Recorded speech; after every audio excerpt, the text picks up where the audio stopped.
ఓం మహాగణాధిపతయే నమః. ఓం గురుభ్యో నమః. ఓం శ్రీమాత్రే నమః. పరమేశ్వర స్వరూపమైనటువంటి జ్యోతిష, వాస్తు మరియు ఇతర అనేకమైనటువంటి శాస్త్రములను మనకు అందించినటువంటి మహర్షులకి నమస్కారం. హయగ్రీవ హయగ్రీవ హయగ్రీవేతి యో వదేత్ తస్య నిస్సరతే వాణి జన్హుకన్యా ప్రవాహవత్. ప్రేక్షకులకి నమస్కారం. మనం ఈరోజు చాలామందికి ఉన్నటువంటి సమస్య ఏమిటంటే వివాహం ఆలస్యం అవ్వడము. దాని గురించి రకరకాల పూజలు, పునస్కారాలు, రకరకాల కారణాలు అనుకుంటారు. ఇంకా కొంతమంది అయితే ఏళ్ళనాటి శని నడుస్తుందండి, అందుకే నాకు వివాహం ఆలస్యం అవుతుందేమో అనుకుంటూ ఉంటారు. లేదా అర్ధాష్టమి శని నడుస్తుందండి, అందుకే నాకు ఆలస్యం అవుతుందేమో. లేదా అష్టమి శని నడుస్తుందండి, అష్టమం అంటే ఇందో స్థానంగా ఇందంటే లేట్ కదా అందుకని అనుకుంటూ ఉంటారు. కానీ మీరు ఇక్కడ అర్థం చేసుకోవాల్సింది ఏంటంటే, ఒక 5,000 లేదా 10,000 జాతకాలు పరిశీలన చేస్తే అందులో మీకు 80% ఆఫ్ కేసెస్లో ఏళ్ళనాటి శనిలోనే వివాహాలు అవుతాయి, అర్ధాష్టమి శనిలోనే వివాహాలు అవుతాయి, అష్టమి శనిలోనే వివాహాలు అవుతాయి. సరే, ఇది పక్క పెడితే ఇంకొంతమంది ఏం చేస్తారంటే, లేదు మనకి సర్పదోషం ఉంది కదా, సర్పదోషం ఉంది కాబట్టి మనకు వివాహం అవ్వట్లేదు, లేదా కాలసర్పదోషం ఉంది కదా అందుకని మనకు వివాహం అవ్వట్లేదు అనుకుంటూ ఉంటారు. కానీ మీరు అబ్జర్వ్ చేస్తే, అందులో కూడా రీసెర్చ్ చేస్తే, నేను రీసెర్చ్ చేసి చెప్తున్న విషయం ఇదంతా కూడా, మీకు సర్పదోషం ఉన్నా కాలసర్పదోషమైనా వివాహం అవుతుంది, దానికి సంబంధం లేదు. ఎప్పుడు అవ్వదో చెప్తాను నేను మీకు. ఈ సర్పదోషాలు కానీ, ఏళ్ళనాటి శని కానీ, అర్ధాష్టమి శని కానీ, అష్టమి శని కానీ, ఇంకా అందరూ చూసేటువంటి కుజదోషం కానీ, కుజదోషం అంటే వివాహం అవ్వదా? అది ఏమీ లేదు, అవుతుంది. అయితే ఇక్కడ మనం అర్థం చేసుకోవాల్సిన విషయం ఏంటంటే, ఇప్పుడు మనం అనుకున్న ఈ 3 సెక్షన్స్ ఏది, ఏళ్ళనాటి శని, అష్టమి శని, అర్ధాష్టమి శని, సర్పదోషాలు, కాలసర్పదోషాలు లేదా కుజదోషం, ఇవి ఉండగా ఏం చేస్తుంటారంటే వీటి చుట్టూ ఎదురుతూ ఉంటారనమాట. కుజదోషం ఉంది అవ్వట్లేదు, ఇది ఉంది అవ్వట్లేదు, ఉంది అవ్వట్లేదు. కానీ ఆస్ట్రాలజీలో నిజంగా పరాశర మహర్షి రచించినటువంటి గ్రంథాల్లో ఉన్నటువంటి విషయం ఏంటంటే, 7వ భావాధిపతి అని ఉంటారు. లగ్నం నుంచి 12 భావాల్లో సప్తమ భావము అంటారు. సప్తమం ఈజ్ కలత్రము, అంటే మీ యొక్క జీవిత భాగస్వామి. మీ జీవిత భాగస్వామి సప్తమ భావంలో ఉంటాడు. అంటే ఏమిటి, ఒక్కొక్క లగ్నానికి, ఒక్కొక్క రాశికి, లగ్నం తెలిస్తే లగ్నం చూసుకోండి, నేను చెప్పబోయే కాన్సెప్ట్, రాశి తెలిస్తే రాశి చూసుకోండి.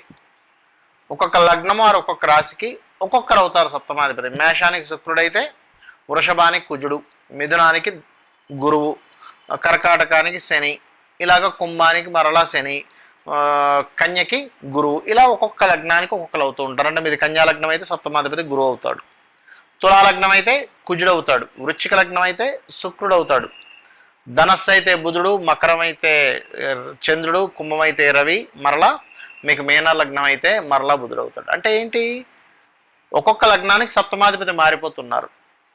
అతను వెళ్ళి ఏ కంజంక్షన్లో ఉన్నాడనేది చూడాలి జాతచక్రంలో. అంటే ఏమిటి, ఏ కంజంక్షన్ అంటే ఏంటండి, ఎలా ఉంటుంది అంటే, ఎర్లీ మ్యారేజ్ కంజంక్షన్లో ఉన్నాడా, అయిపోతుంది 20 ఏట రాగానే టక్కన పెళ్లి చేస్తారు. ఇంకొంతమందికి అయితే ఊర్లలో అయితే 15 ఏటకు 13 ఏటకు పెళ్లి చేస్తారు. మీడియంగా ఉన్నాడా అంటే ఏంటి, ఒక 23, 24 ఏళ్ళ నుంచి 30 ఏళ్ళ మధ్యలో అయిపోద్ది, ఆల్మోస్ట్ 28 లోపల కూడా అయిపోద్ది మీడియంలో ఉంటే కనుక. లేట్ మ్యారేజ్లో ఉన్నాడు 30 నుంచి 40, ఇంకొంతమందికి అయితే 45, అసలు మ్యారేజే ఇవ్వట్లేదా. ఈ కేసెస్లో సప్తమాధిపతి కాదు, 12వ స్థానాధిపతి కూడా ఇన్వాల్వ్ అవుతాడు, మ్యారేజే ఇవ్వట్లేదంటే. ఇది ముందుగా మీ జన్మజాతకంలో మహర్షి శాస్త్రోక్తంగా చెప్పినటువంటి విషయాన్ని పట్టుకోవాలి. ఏళ్ళనాటి శనిని పట్టుకుంటే కాదు, అర్ధాష్టమి శనిని పట్టుకుంటే కాదు, ఈ సర్పదోషాలు పట్టుకుంటే కాదు, ఈ కుజదోషాలు అనుకుంటే కాదు. ఉంటాయి, వీటికి కూడా లింక్ ఉంటుంది, నేను చెప్తాను వినండి. ఈ ఏళ్ళనాటి శని ఏదైతే ఉందో, మీకు వివాహం ఆలస్యం ఇవ్వడంలో శని ప్రభావమే ఉందనుకోండి. ఉదాహరణకి శని భగవానుడి యొక్క కనెక్టివిటీతోనే మీకు ఆలస్య వివాహం ఉంది. అప్పుడు ఈ ఏళ్ళనాటి శని దానికి సంబంధంగా గోచారం వచ్చినప్పుడు, అప్పుడు మీకు ఆ పర్టికులర్ ఇయర్లో మీరు ఎన్ని ప్రయత్నాలు చేసినా ముందుకెళ్ళదు. అంటే ఆ స్పెసిఫిక్ లింక్ మీరు చూసుకోవాలి.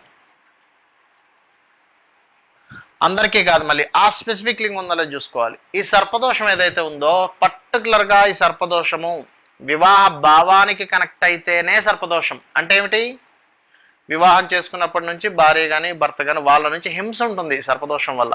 మామూలు హింస కాదు అసలు. అసలు మీరు ఏం మాట్లాడినా తప్పు, మీరు ఏం చేసినా తప్పు, మీరు ఎటు చూసినా తప్పు. అది సర్పదోషం లింకప్ అయినప్పుడు.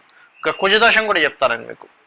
కుజదోషం వివాహ భావానికి కనెక్ట్ అయితే గొడవ పెట్టుకుంటూ ఉంటారు మాటి మాటికి. భయంకరమైన కోపంగా ఉన్నటువంటి భర్త లేదా భయంకరమైన కోపంగా ఉన్నటువంటి భార్య. కుజదోషం దానికి కనెక్ట్ అవ్వాలి. ఊరికే కుజదోషాలు ఉంటాయి, వివాహం అవ్వకపోవడం ఉండదు, గుర్తుపెట్టుకోండి. ఇది నేను చెప్తుంది 100కు 100% శాస్త్రంలో ఉన్న విషయం చెప్తున్నాను, మీరు అర్థం చేసుకోండి. ఇప్పుడు మనం టాపిక్లోకి వద్దాం. అసలు ఒక్కొక్క లగ్నానికి సప్తమాధిపతి ఎవరవుతారు, వ్యయాధిపతి ఎవరవుతారు? ఎందుకంటే 7th హౌస్ చూసుకోవాలి, 12th హౌస్ కూడా చూసుకోవాలి. 12th హౌస్ ఎందుకంటే ఆఫ్టర్ మ్యారేజ్ మీ యొక్క మ్యారిటల్ లైఫ్ ఎలా ఉంటుంది, ఎలా డిజైన్ చేయబడుతుంది. ఈ 12th house very clearly sowing. అంటే ఏమిటి, మీకు వివాహం చప్పగా ఉంటుందా, మంచి రసవత్తంగా ఉంటుందా, లేకపోతే ఒక మంచి పాజిటివ్ దీంట్లో వెళ్తుందా, లేకపోతే విడాకులు అయిపోతాయా, 2 వివాహాలు జరుగుతాయి, రకరకాల కాంబినేషన్స్ ఉంటాయి. ఒకటని చెప్పలేము మనం అక్కడ. Astrology is ocean. ఇక్కడ నేను మీకు చెప్పబోయేది ఏంటంటే, మీది ఫలానా రాశి, లేదండి నాకు లగ్నం తెలుసు, వెరీ గుడ్, నాది ఫలానా లగ్నము, నేనేం చేసుకోవాలి వివాహం అవ్వాలంటే? అవ్వటం లేదు, ఏం చేసుకోవాలి నేను ఇప్పుడు సింపుల్గా చెప్తాను నేను మీకు. సో ఇప్పుడు మనం ఒక్కొక్క లగ్నం అండ్ ఒక్కొక్క రాశి నుంచి మనం మొదలు పెడదాం. ఇక తులాలగ్నం వారికి సహజంగానే తులాలగ్నం అంటేనే కాస్త భోగ రాశి లగ్నం. ఈ లగ్నానికి లగ్నాధిపతి శుక్రుడు అవుతాడు, సప్తమాధిపతి ఏమో కుజుడు అవుతాడు, వ్యయాధిపతి ఏమో బుధుడు అవుతాడు. అంటే వివాహాన్ని ఇచ్చే గ్రహం పర్టికులర్గా సప్తమాధిపతి కుజుడిని తీసుకుంటాం. సర్వసాధారణంగానే ఇన్ జనరల్గా శుక్రుడు అవుతూ ఉంటాడు వివాహకారకుడు. అయితే అన్ని రాసుల వారికి నేను చెప్పేది ఏంటంటే, స్త్రీలు కుజుడిని, పురుషులు శుక్రుడిని అబ్జర్వ్ చేసుకోవాలి వివాహ విషయంలో. ఆ రకంగా మీ యొక్క జన్మజాతకంలో కుజుడున్న స్థితి ముఖ్యంగా చాలా ముఖ్యం వివాహం అవ్వడానికి. కుజుడు ఎక్కువగా పాపకత్తెరలో పడ్డాడండి, లేనట్లయితే పోర్ట్ఫోలియో పాడైపోయింది, వివాహ విషయంలో చాలా ఎక్కువ కష్టపడాల్సి వస్తుంది. అయితే ఇక్కడ మీరు నవగ్రహాల్లో కుజ మరియు బుధ గ్రహాల దగ్గర దీపారాధన చేయండి.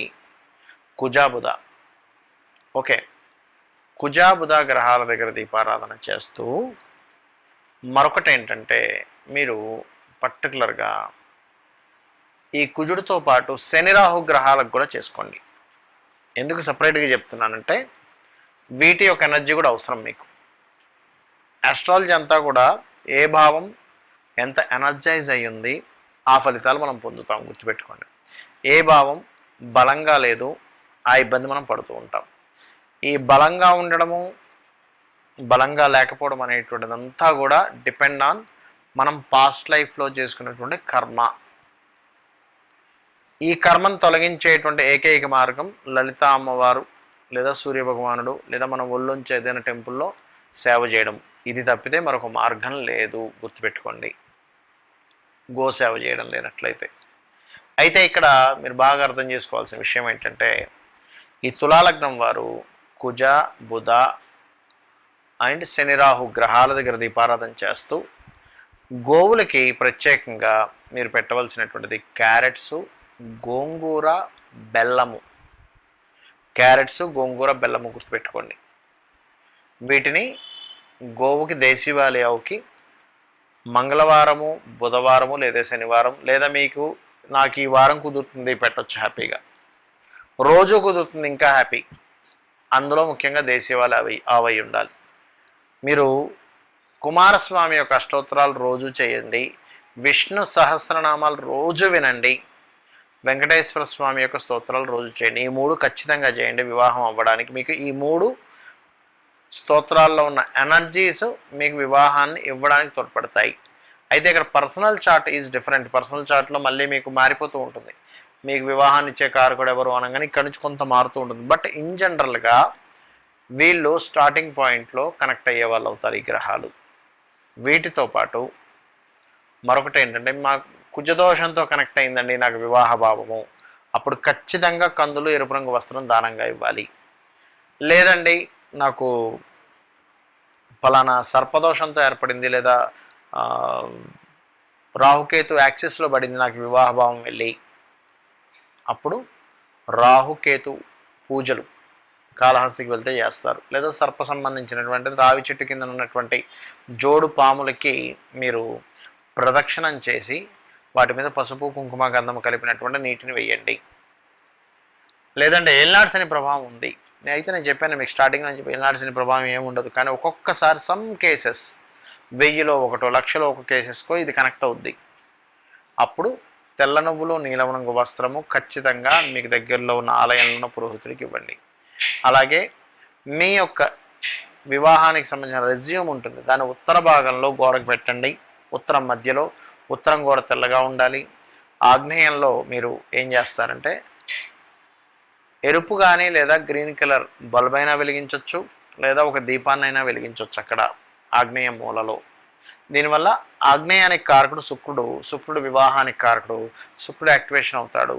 అగ్నిదేవుడికి కూడా వివాహాన్ని ఇచ్చేటువంటి ఆధిపత్యం అతనికి కూడా కొంత ఉంటుంది. మరియు అగ్ని ధనాన్ని ఇచ్చే కారకత్వం కూడా పొందుంటాడు. దానివల్ల ఏమవుతుంటే వివాహానికి ధనం కూడా చేకూరుతుంది మీకు. ఈ యొక్క దేవతా స్వరూపము, ఈ గ్రహ స్వరూపాలని ఆరాధిస్తున్నట్లయితే, ఈ గోసేవ చేస్తున్నట్లయితే 100% మీకు వివాహం యోగం కలుగుతుంది. ఇంకొంతమంది స్కందుడు ఉంటారు, స్కందుడికి అభిషేకం చేయండి. పసుపు కుంకుమ గంధం కలిపిన వాటితో అభిషేకం చేసినట్లయితే కూడా మీకు వివాహం త్వరగా అవడానికి ఆస్కారం ఉంటుంది. ఆ యొక్క నవగ్రహాల యొక్క అనుగ్రహము మరియు ఆ లలితాంబిక అమ్మవారి యొక్క అనుగ్రహం మీకు పరిపూర్ణంగా కలగాలని మనస్ఫూర్తి కోరుకుంటూ శ్రీమాత్రే నమః.